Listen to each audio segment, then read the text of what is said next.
Our next discussion is about the wave function. Consider a particle moving in x direction under the action of a force Fxt. This is shown in this figure. This represents the origin, and a particle of mass m is here. It is acted upon by a force Fxt, and by classical mechanics we can measure the position of the particle at any time t, that is the distance between the origin and the position of the particle at any instant of time can be measured using classical mechanics. Now this position can be represented by xt.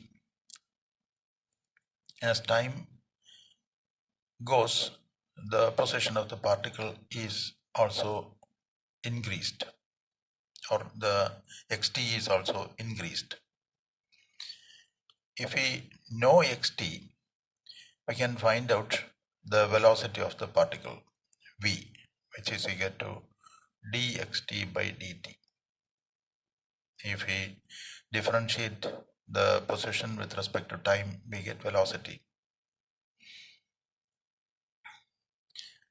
And also, if we know the velocity of the particle, we can find out the momentum of the particle. P is equal to m into v. Mass into velocity is momentum.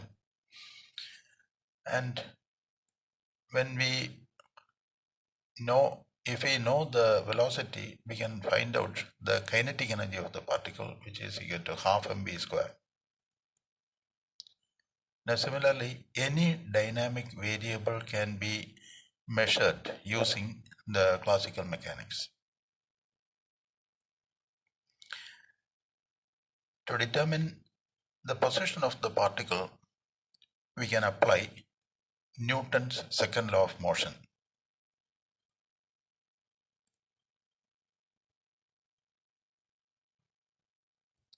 Newton's second law states that the rate of change of momentum is directly proportional to the force acting on it and takes place in the direction of the force. And from Newton's second law, we get an expression for force which is equal to m into a, where a is the acceleration of the particle, m is the mass, force F is equal to ma. For conservative system, we know that the force is negative potential gradient, that is minus dou v by dou x, where v is the potential energy function. And when we put the value of a as d square xt by dt square, and by this equation we have f is equal to minus dv by dx, dou v by dou x. We can equate these two, and by solving this equation, this differential equation, we can find out the value of xt. Newton's second law, or Newton's law of motion, helps us to determine the position of the particle xt.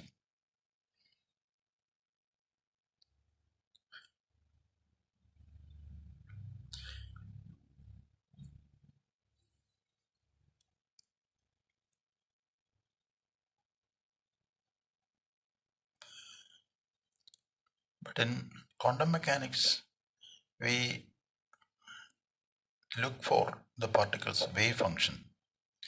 That wave function can be written as psi xt. It is a function of position and time. And this wave function can be determined by solving the Schrödinger equation.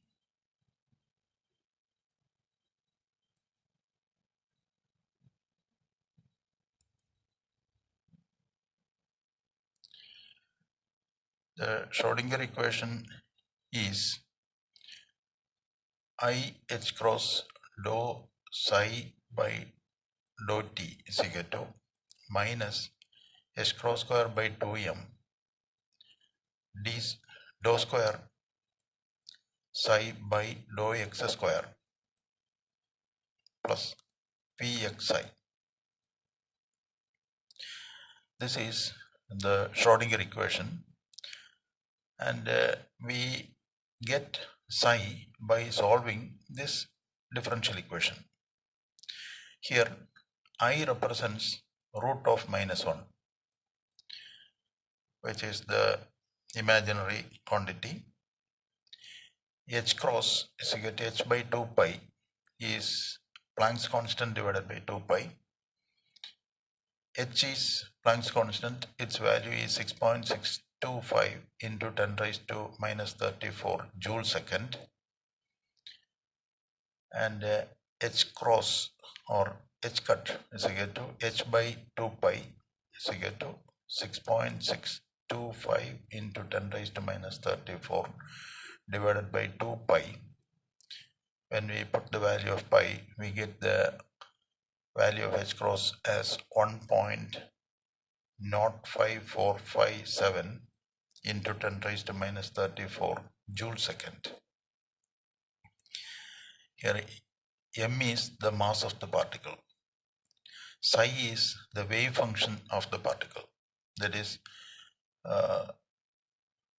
if we assume the particle to be represented by a wave function, this is the wave function, and we get information of the particle from the wave function psi.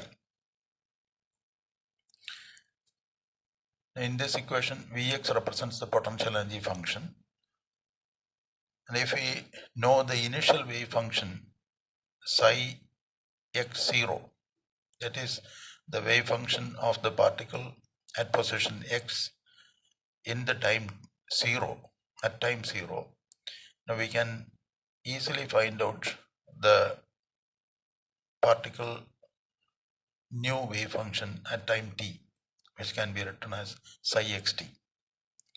If we know the initial wave function psi x0 at time 0, we can determine the wave function of the particle at a future time t, psi xt.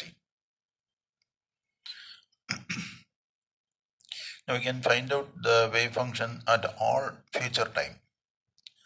Thus, Schrodinger equation plays the same role in quantum mechanics as the Newton's laws of motion play in classical mechanics. Now we use this wave function psi to describe all systems. If we have an electron, we can use the wave function of the electron, or we can find out the wave function of the electron. If we consider an atom, we can find out the wave function of the atom. And if we find the molecule, we can determine the wave function of the molecule. We can determine the wave function of any particle. Actually, wave function is a vector.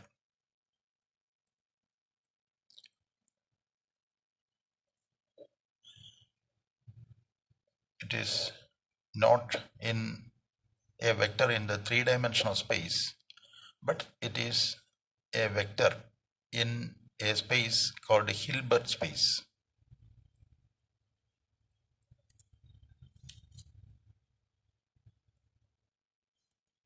Hilbert space is a space of functions. Now there the vector is not the three-dimensional vector, it is function, they are functions. Such a space is called Hilbert space.